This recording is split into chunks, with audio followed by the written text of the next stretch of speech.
corazones.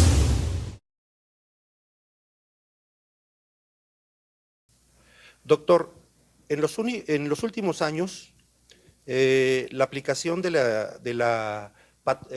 endoscopio en la patología del oído medio, ¿sí?, se ha visto favorecido por un incremento en las técnicas. A nivel mundial, ¿cómo considera usted el comportamiento del uso del endoscopio, ¿sí?, en las patologías de oído medio? Bueno, es una buena pregunta. Cada día que pasa, más y más personas usan el endoscopio para los tratamientos, para los diagnósticos y los tratamientos de las patologías del oído, especialmente el oído medio.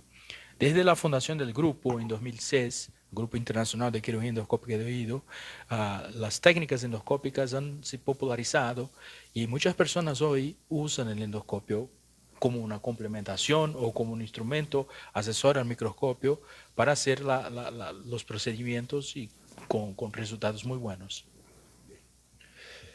¿Cuál considera usted que es la curva de aprendizaje para realizar cirugía endoscópica otológica? Bueno, esta también es una pregunta muy interesante porque en mi opinión, es el principal error de las personas que si quieren empezar a hacer la quirugía endoscópica. Generalmente son cirujanos muy buenos con el microscopio, pero que no tienen tanta experiencia con el endoscopio. Entonces, quieren hacer en la primera cirugía la misma cosa que ya hacen con microscopio, y esto no es posible. Es una curva de aprendizaje un poco más larga y un poco más difícil do que la curva con el microscopio, pero es una curva posible. Y lo que hemos observado es que las nuevas generaciones que están más acostumbradas con endoscopia nasal, con el propio uso de videogame, a ellos parece ser más fácil se adaptar a las técnicas endoscópicas para la cirugía de oído.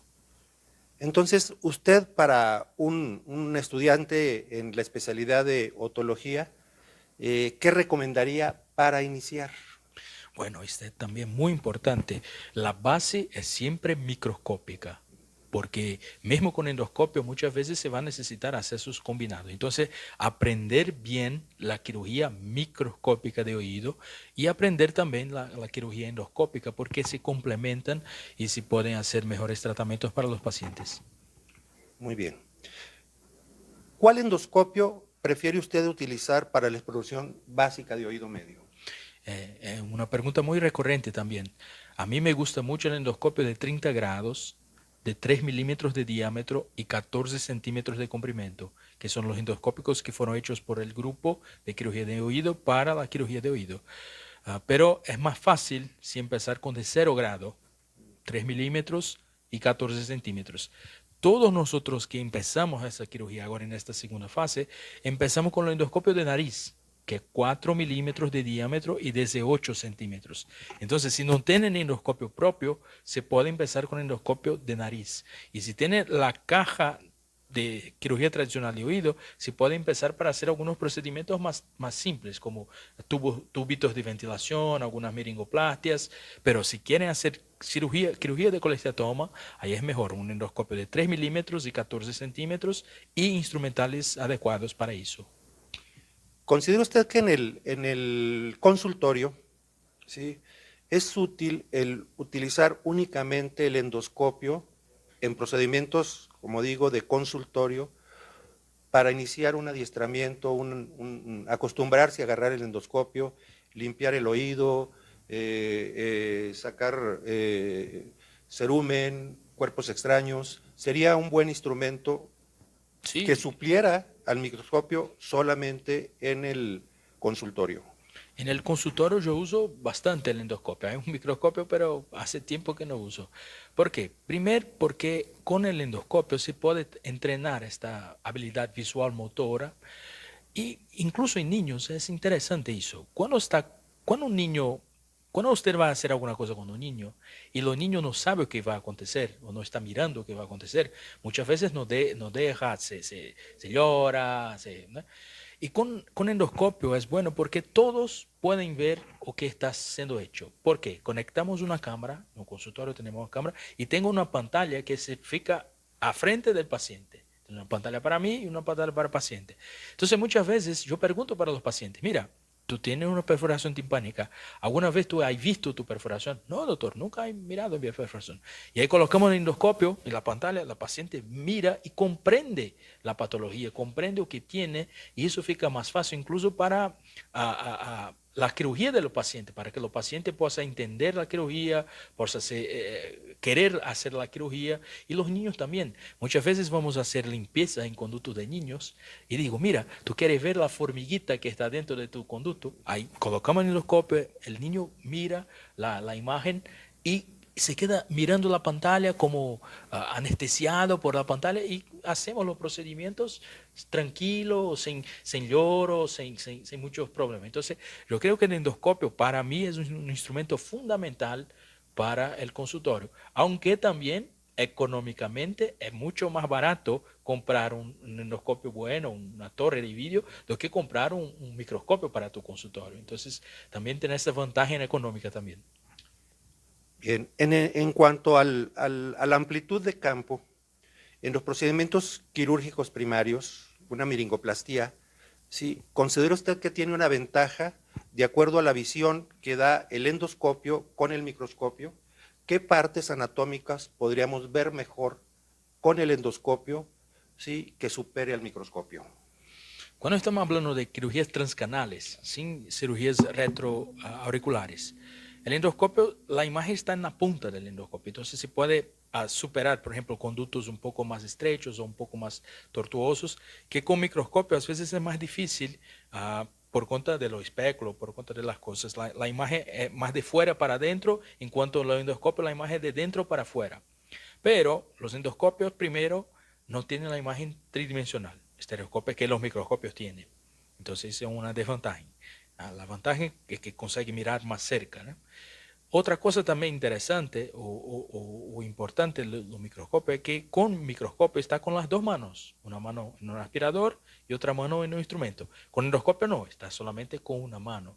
Entonces muchas veces se necesitan instrumentos especiales que fueron hechos para eso, para superar estos problemas. Pero la visión anatómica del oído medio transcanal, yo creo que es mejor y más fácil de comprender con endoscopio, porque se coloca el endoscopio, se eleva el cogajo timpanomeatal, se coloca el endoscopio en la caja, mira muchas estructuras, muchos recesos que con microscopio es más difícil de mirar.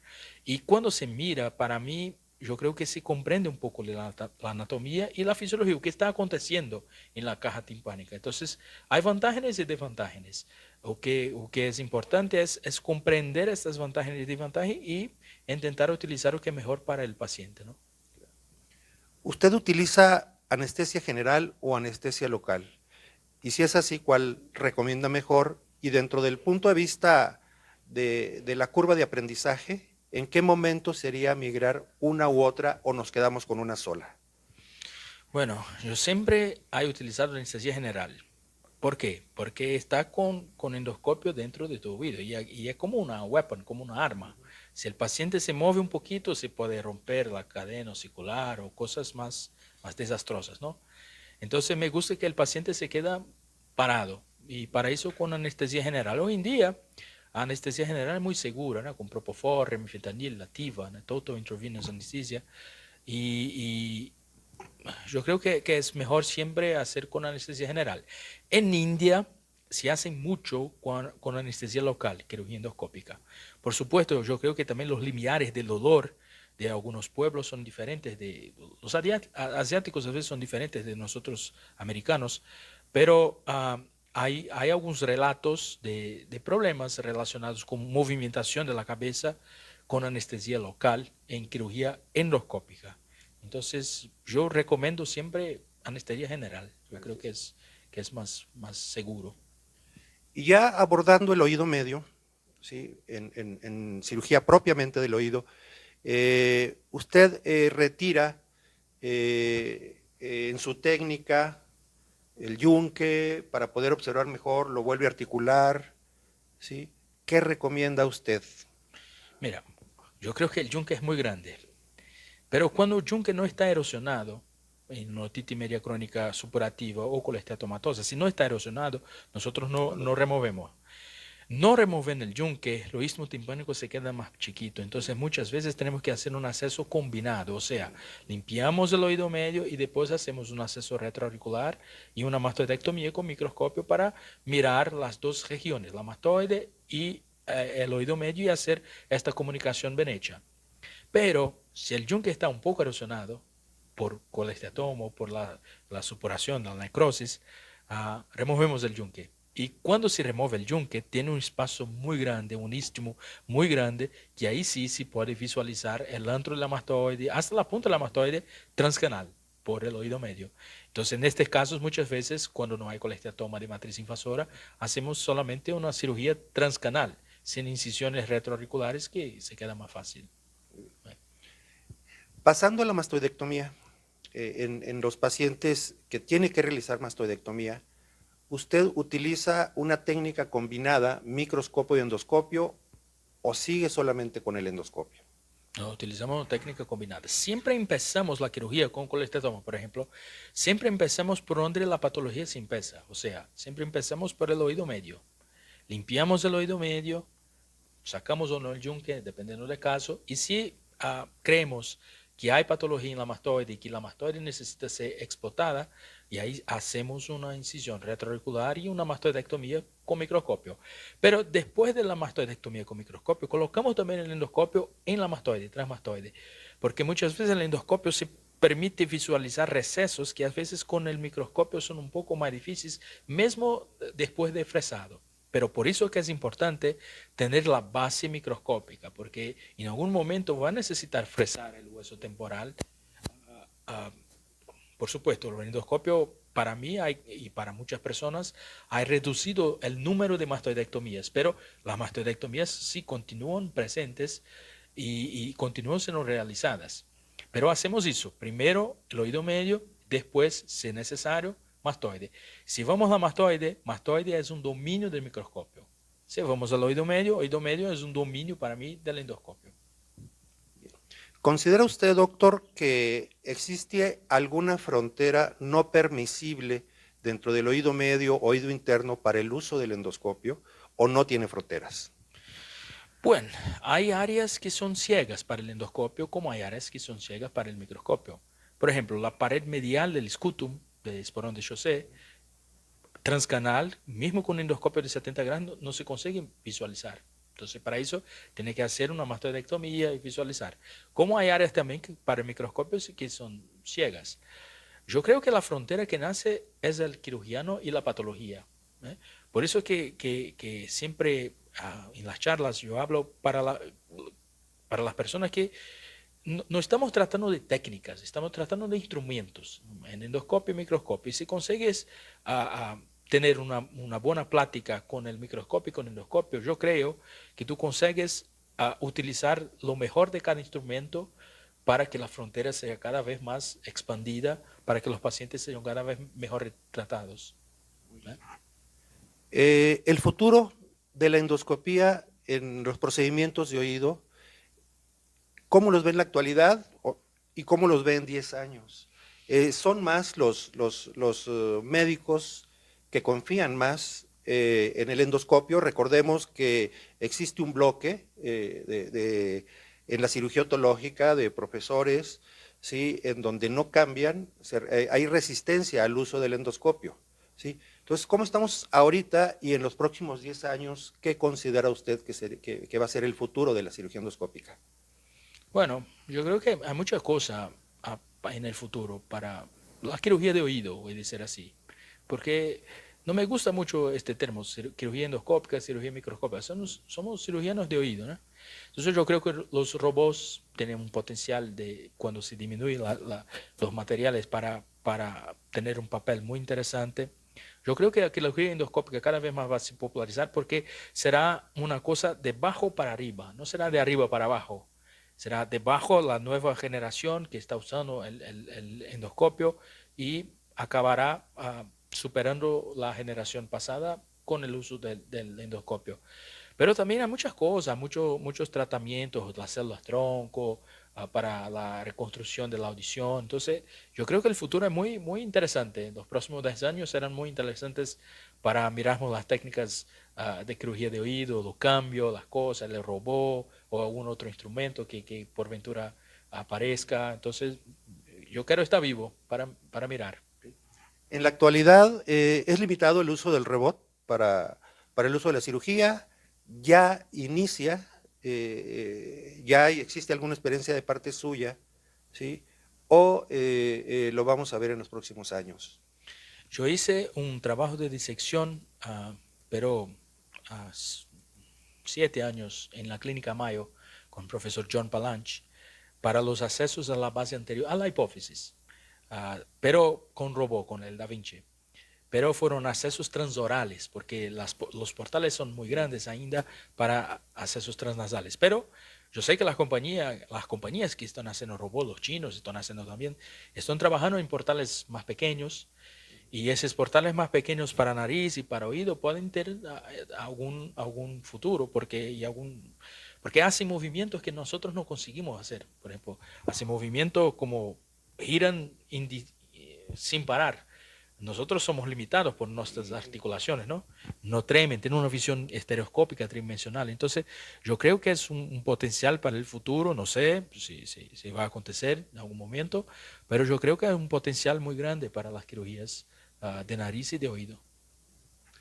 En la actualidad, en los centros de entrenamiento de oído, principalmente en aquellos donde se forman médicos otorrinolaringólogos y a residentes, ¿sí?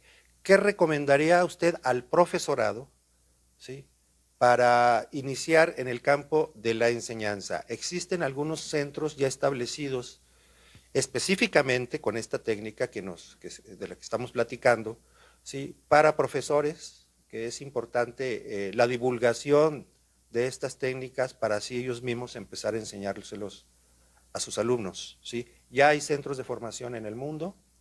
Sí, nosotros siempre recomendamos hacer cursos, ¿no? Y hay muchos centros con cursos. Por ejemplo, en Estados Unidos hay Harvard, que Massachusetts hay Ear Infirmary, hay Vanderbilt University, que con Alejandro Rivas, hay Stanford University, y hay muchos centros, Columbia University en Nueva York, New York Eye and Ear Infirmary, algunos centros que ya tienen sus programas, la cirugía endoscópica de oído, y que hacen regularmente cursos.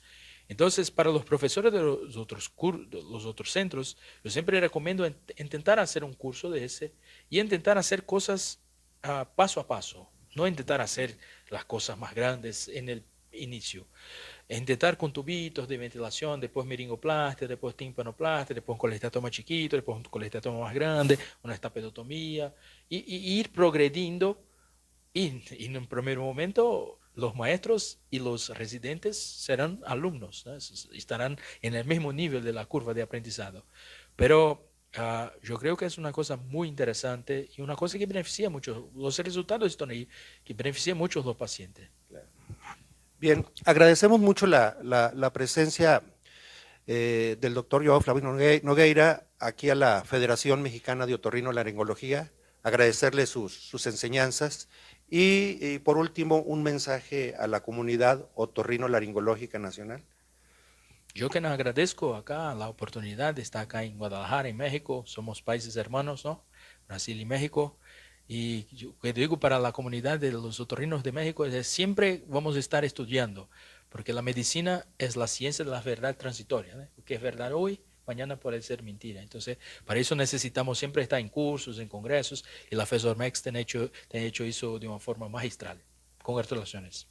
Pues muchas gracias por la entrevista, por el tiempo y nos despedimos, amigos otorrinolaringólogos de la Federación Mexicana.